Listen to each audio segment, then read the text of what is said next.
కేంద్ర మంత్రి బండి సంజయ్ కి పాడి కౌశిక్ రెడ్డి సవాల్ చేశారు. కేటీఆర్ పై నోటికొచ్చినట్లు మాట్లాడితే ఊరుకునేది లేదు అని వార్నింగ్ ఇచ్చారు కౌశిక్ రెడ్డి. మీరు దమ్ముంటే రండి, ఏ అంశంపైనైనా చర్చకు మేం రెడీ అన్నారు. తంబాకులో డ్రగ్స్ కలిపి తినడం వల్లే బండి సంజయ్ కి బట్టతలొచ్చిందన్నారు. నోటికొచ్చినట్లు మీరు మాట్లాడితే మేము మాట్లాడతామన్నారు కౌశిక్ రెడ్డి.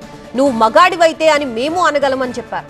గతంలో భార్య పుస్తెలమ్మి ఎన్నికల్లో పోటీ చేశానని బండి సంజయ్ చెప్పారు. కరీంనగర్ కార్పొరేషన్ ఎన్నికల్లో 50 కోట్లు ఎలా ఖర్చు పెట్టారు?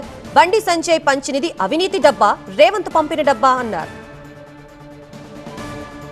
మీరు అవినీతి చేసి సంపాదించిన డబ్బా, లేకపోతే మీకు రేవంత్ రెడ్డి పంపించిన డబ్బా?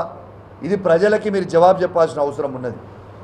మరి మీరు చేసింది అవినీతి పెట్టుకొని మరి ఇవాళ పుస్తెలు అమ్ముకొని పోటీ చేసిన 2014లో అని చెప్పిన బండి సంజయ్ గారు మొన్న కరీంనగర్ కార్పొరేషన్ ఎలక్షన్లో అయితే 50 కోట్ల రూపాయలు ఇలా ఎట్లా ఖర్చు పెట్టిరని మేము అడుగుతా ఉన్నాం. నేను ఛాలెంజ్ విసురుతా ఉన్నా, నీకు దమ్ము ధైర్యం ఉంటే నువ్వు మొగనువే అయితే నేను సవాల్ విసురుతున్నా కరీంనగర్ గడ్డ మీద నుంచి. రాయి గీతా భవన్ చౌరస్తాలో చెప్పు, నువ్వు టేక్ టైం మా కేటీఆర్ గారిని నేను తీసుకొని వస్తా. ఇలా ఏ సబ్జెక్ట్ మీద మాట్లాడదామో చెప్పు. ఇలా ఉట్టిగా మమ్మమ్మ తెత్తెత్తే బెబ్బెబ్బే కాదు. బండి సంజయ్ గారు, నీకు దమ్ముంటే సబ్జెక్ట్ మీద చర్చ పెడదాం దా. ఇరిగేషన్ మీద చర్చ పెడతావా? కేటీఆర్ గారితో దా వస్తాడు మా కేటీఆర్ గారు. సివిల్ సప్లై మీద చర్చ పెడతావా? దా వస్తాడు. ఇలా మేము కూడా అనొచ్చు కదా బండి సంజయ్ గారు. ఇలా తంబాకు తినుకుంటూ దాంట్లో డ్రగ్స్ మిక్స్ చేసుకొని తంబాకు తింటేనే మీకు ఎంటికలని నూసిపోయినాయి సైడ్ ఎఫెక్ట్కి గుండు, అందుకే అయినరని నేను కూడా అనుకుంటున్నాను.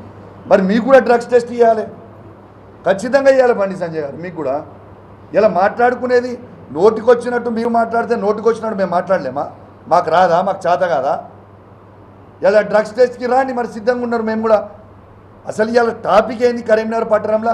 ఇలా మీరు ఇలా సిగ్గుపడాలి బండి సంజయ్ గారు అని నేను అంటూ ఉన్నాను.